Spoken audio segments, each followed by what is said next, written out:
Hello, my name is Nicole Penland, and I am a realtor as well as an independent insurance agent here in California. I teach free financial literacy seminars online, so look me up on Eventbrite.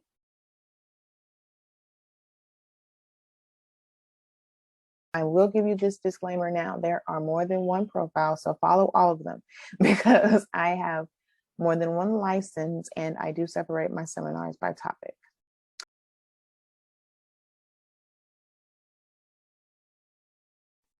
So today we will be breaking down contingencies and the three major contingencies that you definitely want to be familiar with.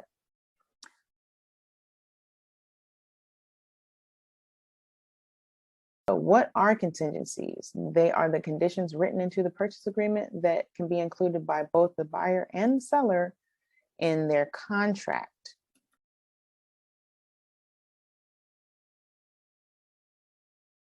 So the first contingency that I'm going to break down for you today is the inspection contingency. And the inspection contingency is important because it gives you the right to have the property professionally inspected after you put down your earnest money. So you're able to see what is what with the home. Now, yes, the seller will tell you what they know to be wrong with it, but they may not know everything. So you definitely want to be prepared to pay to have professional inspections done. Now, usually finalizing the real estate contract hinges on this contingency. And by having this contingency in place, if something is wrong, that allows you to request that be fixed, or you can renegotiate the price or back out of the contract.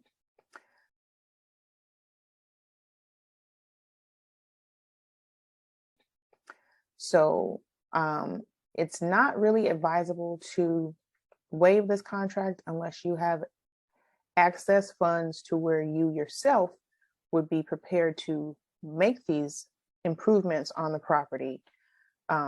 Because if you waive it and find out something's wrong, you have given up your ability to request that it be fixed or to back out.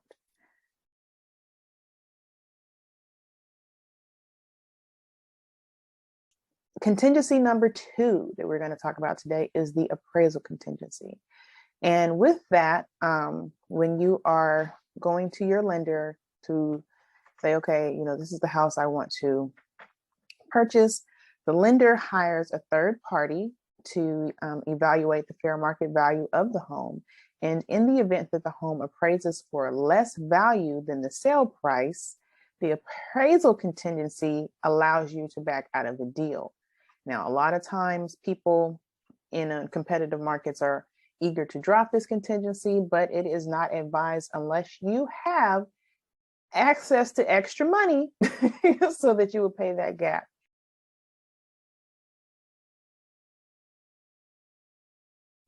And just an example, let me break it down. So if you have a fixed rate loan that covers 90%, you need to put down 10% on a home that's selling for $500,000, for example. So if that property appraises for $475,000, the lender is only going to cover 90% of that appraised value, not the sale price, but the appraised value, which would bring them to their contribution to $427,500.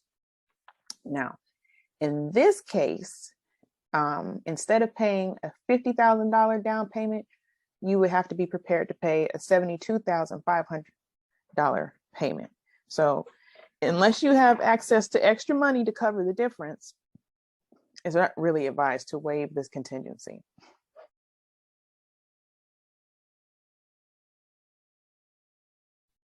And the third contingency that I'm going to talk about today is the loan contingency.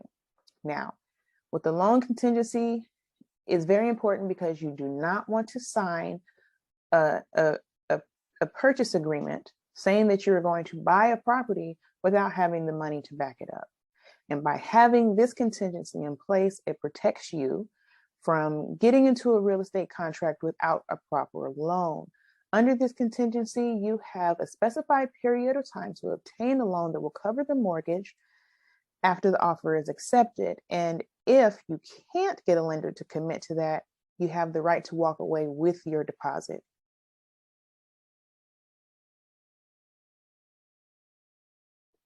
Now, this one also is not advised to waive unless you have access to cash, to where you say, okay, I don't need that loan, I'll just pay, cash. And of course you would need proof of funds for that, but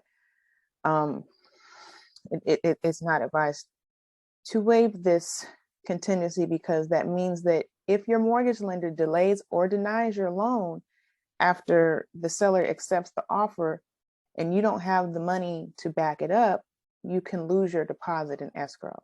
So it's definitely very important to be familiar with these 3 contingencies when making your purchase agreement.